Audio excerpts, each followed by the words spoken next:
You suddenly wake up trapped in a dark room. Your only source of light is a candle. There are two doors in front of you. Behind one of them, there's a tunnel that will lead you outside to freedom.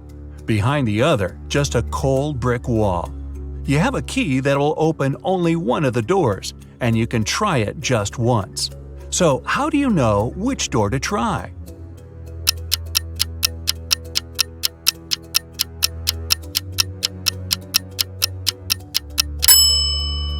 Hold the candle up to each keyhole. The flame will move near the door that leads outside. You escape to freedom, but you need to send some important documents to your friend Beth. You can't mail them in a regular package because the precious papers will get stolen. So you put them in a box and lock it. But Beth doesn't have the key to this lock. How can you send the papers if you can't send the key to the lock separately?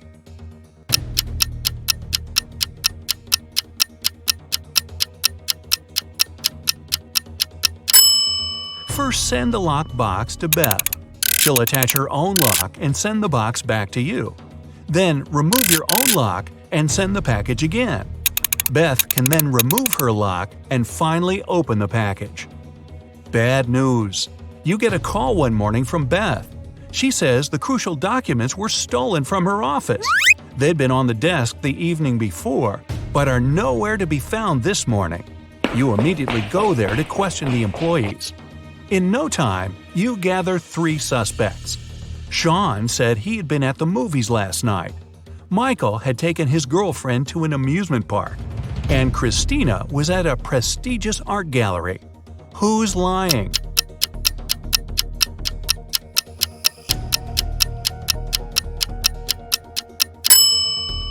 Sean. His movie ticket isn't torn.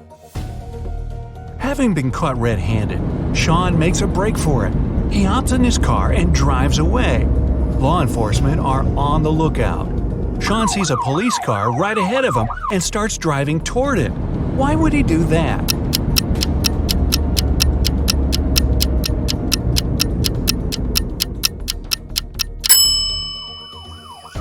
He was on a bridge. He needed to go toward the patrol car to get to the other side and make his escape. No such luck for poor Sean. He gets caught and locked up. But he starts hearing rumors of an inmate planning to break out. The guards have 2 suspects. First, a quiet bookworm who spends most of his days with his nose buried in sci-fi novels. The second, a big burly tattooed guy who's always working out. Who should Sean become friends with if he wants to get out of here?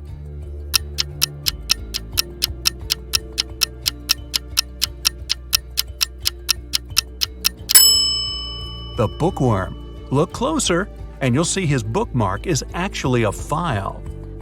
On Friday afternoon, the owner of that same prestigious art gallery discovered that 4 of the most famous artists' self-portraits had been stolen during an exhibition. The police show up to do an investigation, and now they have 3 suspects. Sarah, the artist, said she disappeared into one of the studios to paint. John, the security guard, explained he was just waiting outside and had no idea the portraits were gone. Daniel, the caterer, stated he was at a nearby store picking up extra napkins when the robbery took place. So, who's the thief?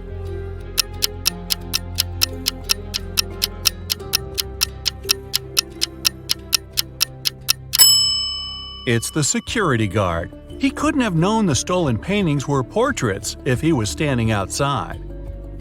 As fate would have it, there was another incident that night.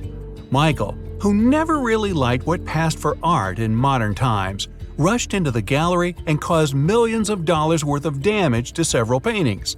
Yet the gallery's owner thanked him for his actions. How come?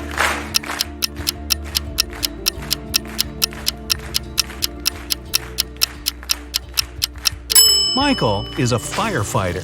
The water from his hose damaged several masterpieces, but he still managed to extinguish the fire and save many more works. They awarded Michael a big check in gratitude. He heads home just in time to get his 5 kids all packed up for a camping trip that weekend. Mike and his wife are really looking forward to having the weekend for themselves to relax. But when they woke up on Saturday, they discovered the check was missing from their safe. Once the officers showed up, they interviewed the 3 people who were in the house that morning. The chef said he was in the kitchen getting school lunches packed. The cleaner said he finished cleaning quickly that day and left early. The butler had just gotten back after taking the kids to camp 3 hours away. Who's lying?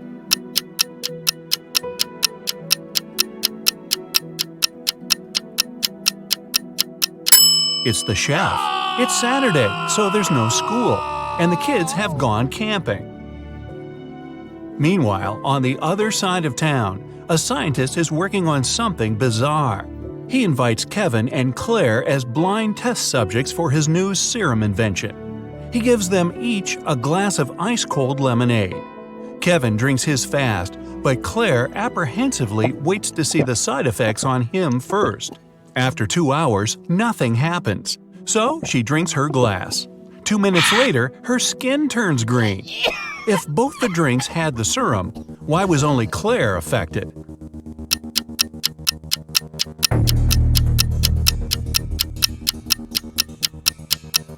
The serum was in the ice. Since Kevin drank his fast, none of it got in the lemonade. Claire runs out of the lab in horror. She gets in her car and speeds off. As she's driving down a long, empty road, one of her tires pops off. Good thing she has a spare in the trunk. But here's the problem. She now has no lug nuts to put the spare on with. So what should Claire do?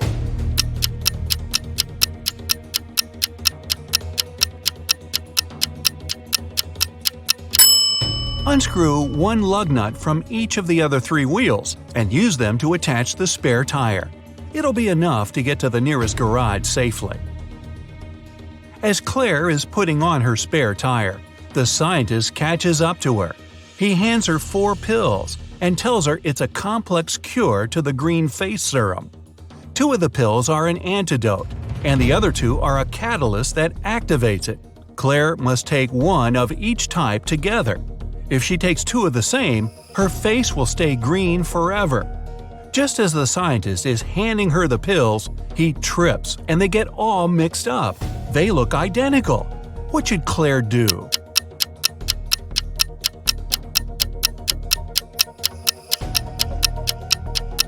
Grind the tablets up, mix all the powder together, and divide it in 2 parts. Each half will have the same amount of catalyst and antidote.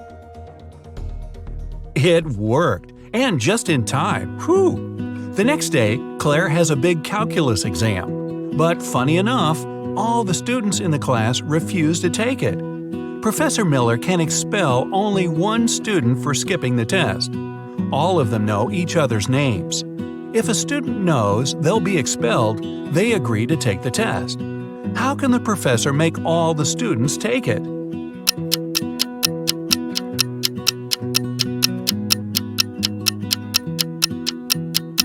She should tell them she'll expel the student whose name comes first alphabetically. Then this person won't skip the test. The next person on the list won't skip either, and so on until the end of the list.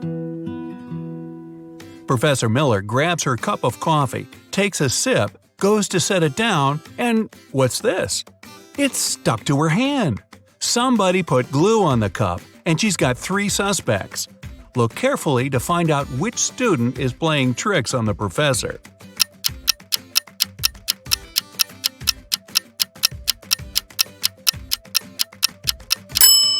Sure, the first student has an awfully guilt-ridden look on his face. And the second student's smile looks just like pride for a job well done. But look closer at the third student's pocket. Yep, it's the tip of a glue bottle. Professor Miller is so annoyed by her class's shenanigans, she decides to change her career. Wow. She opens a shoe factory. She's so successful that she builds a second one in another city. But despite her success, the problems don't end. Her employees keep secretly taking shoes from the plant. What can she do to resolve the issue?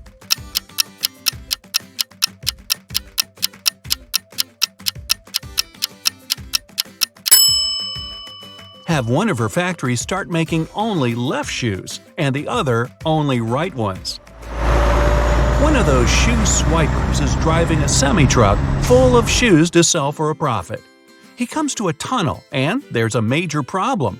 His truck is just an inch too tall. But he can still drive through the tunnel. How?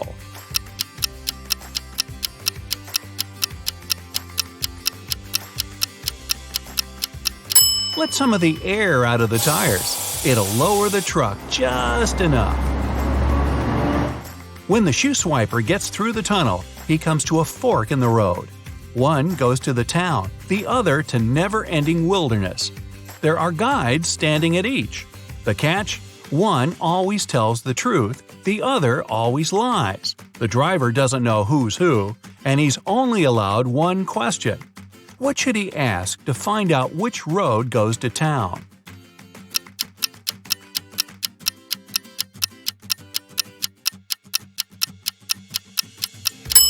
Ask either one of the guides which road the other would say is the right way. Then he must choose the opposite.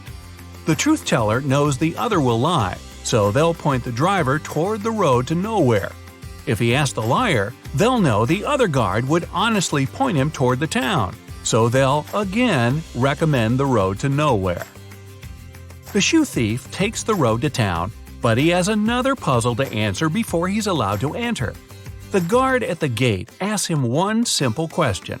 What's the logic in the order of the following words? Fun, blue, bee, more, and dive.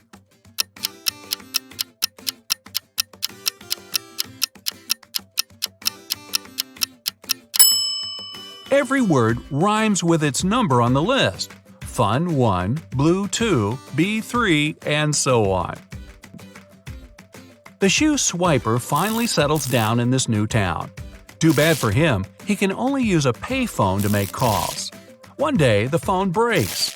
He informs the phone company, but they do nothing. He tries again the next day. Same result. The third time, he finally gets them to come out and fix the phone. So, what did he say?